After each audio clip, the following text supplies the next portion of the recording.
Pemerintah kota terus berupaya untuk meningkatkan kesejahteraan bubuhan peserta didik di Banjarmasin dengan terus mensosialisasikan program Indonesia Pintar di Satuan Pendidikan Tingkat SD 1 SMP. Kali ini Dinas Pendidikan Banjarmasin kembali mensosialisasikan program Indonesia Pintar dengan menyasar sekolah-sekolah tingkat menengah pertama di wilayah Kecamatan Banjarmasin Selatan.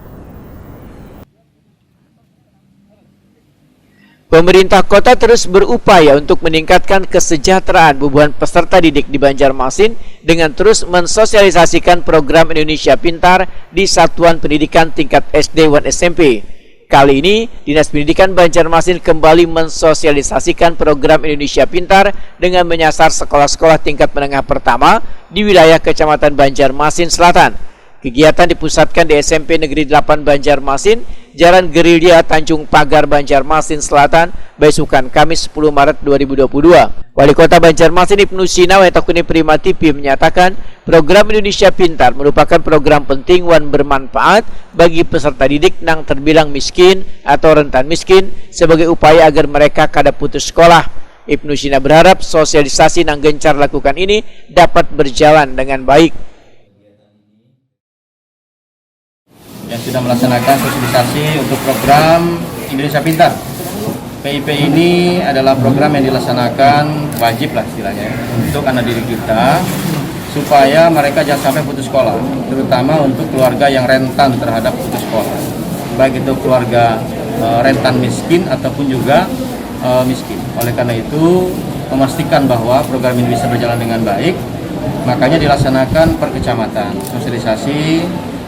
Yang saya hadiri ini adalah di Kecamatan Banjarmasin Selatan, dan ini dilaksanakan selama 5 hari untuk para kepala sekolah dan juga petugas operator dan pengelola, supaya tidak ada keluhan.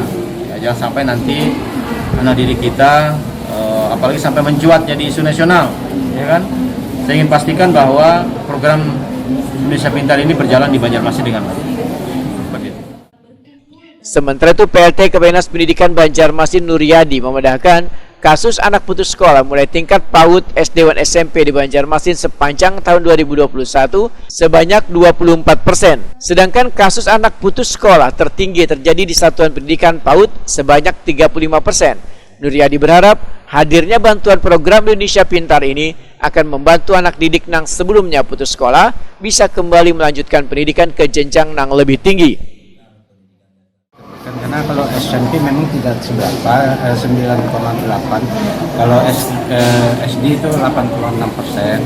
Nah kalau PAUD yang paling banyak itu hanya 63% capaiannya. Artinya kurang lebih 47% rata-rata Kota Banjarmasin masih angka putus sekolah. Untuk PAUD ya PAUD dan gabungan semuanya. Ya wilayah ini wilayah selatan yang paling gara-gara ekonomi atau apa? Iya, salah satunya kan ekonomi. Kedua kan anak kita kan sering sudah tahu dengan pekerjaan sehingga dalam masa pandemi mereka tidak hadir ke sekolah. Nah, lebih tepatnya nanti ada kelulusan nanti itu yang akan lebih tepatnya berapa sih yang dari 50.000 siswa itu yang tidak ikut dalam ujian sekolah. Nah, itu ketahuan lagi angka putus sekolah. Rapat sosialisasi bantuan dari Kementerian Pendidikan dan Kebudayaan, Kementerian Sosial dan Kementerian Agama ini dihadiri Kabid SMP Dinas Pendidikan Banjarmasin, pengelola dan operator di seluruh sekolah SMP di wilayah Kecamatan Banjarmasin Selatan, serta kuitan dan peserta didik penerima bantuan program Indonesia Pintar.